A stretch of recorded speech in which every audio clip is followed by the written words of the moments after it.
자, 빈출 테마 5번째 착오 편을 보도록 하겠습니다. 착오에 관한 설명으로 틀린 것은 1번에 보시면 법률의 내용에 중요분의 착오가 있더라도 중대한 과실이 있는 경우에는 취소할 수 없다. 내용에 중요 부분에 착오가 있어야 되고요. 중대한 과실이 없어야 돼요. 근데 있으면 취소할 수 없다. 맞죠? 2번에 토지 전부를 경작할 수 있는 농지인 줄 알고 매수하였으나 측량 결과 절반의 면적이 하천인 경우 중요 부분에 관한 착오에 해당한다. 우리가 외웠습니다. 기동현은 중요해. 근데 그 지시는 안 중요해. 기명날인의 착오, 동일성의 착오, 현황경계의 착오. 현황경계의 착오에 관한 문제죠. 중요 부분의 착오야. 토지 1389평을 다 경작할 수 있는 농지인 줄 알고 매수했는데 거의 절반에 이르는 600평 정도가 하천 부지를 이루고 있대. 농사를 지을 수 없는 땅인 거죠. 그러면 중요 부분의 착오가 된다. 것이다. 4번부터 먼저 보시면 부동산 시가에 관한 착오는 법률의 내용이 중요 부분에 관한 착오에 해당되지 않는다. 지적의 부족, 시가에 관한 착오는 중요하지 않아. 사실 시가가 중요하지 않다고 말할 수는 없겠죠. 근데 시가에 관한 착오를 가지고 중요 부분의 착오로 봐버리면 이게 장사를 할 수가 없잖아요. 내가 시가를 착각해가지고 이런 문제가 생긴단 말이에요.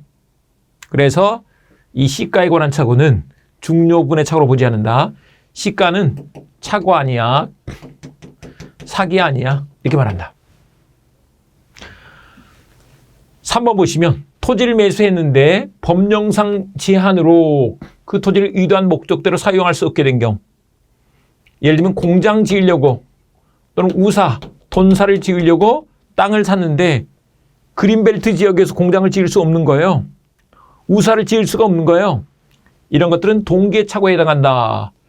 동계착오다 그 말은 취소 못해 이런 뜻인 거죠. 이게 내용의 착오가 아니기 때문에 내용의 착오가 돼야 취소할 수 있는데 동계착오는 내용의 착오가 아니죠. 그래서 취소할 수 없다는 것이다. 네, 그래서 3번 보시고요. 5번은 요겁니다. 해제 후 착오 취소 가능 그랬어야 된다. 할 수 없다 그랬으니까 틀렸죠. 그럼 봐보세요. 계약을 해제하면 계약이 처음부터 무효가 돼버려요.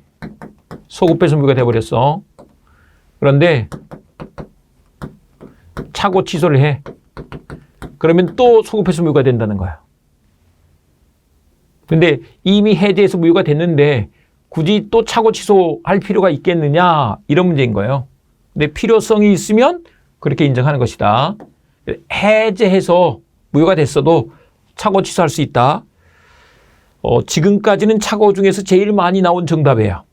그래서 5번 잘 받으시는데 이게 어떤 사건이냐 그러면 이게 매수인이 착오로 잘못 사서 중도금을 안 줬어요. 그랬더니 중도금 안 준 게 뭐예요? 이행지체, 채무불이행이 되는 거죠. 채무불이행이 돼서 매도인이 계약을 해지한 거예요.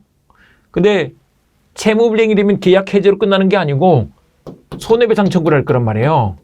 근데 이 손해배상 청구를 해올 건데 내가 착오로 잘못 사서 이게 버티고 있었던 것이거든요.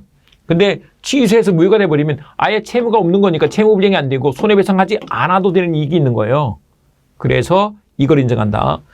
근데 하다 보면 또 잊어버려요. 그래서 일단 공부할 때는 해제 후 착오 취소 가능 이렇게 기억을 해 두시라고요.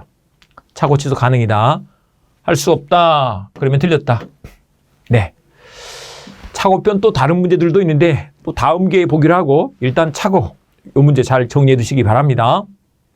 절대 붙는다.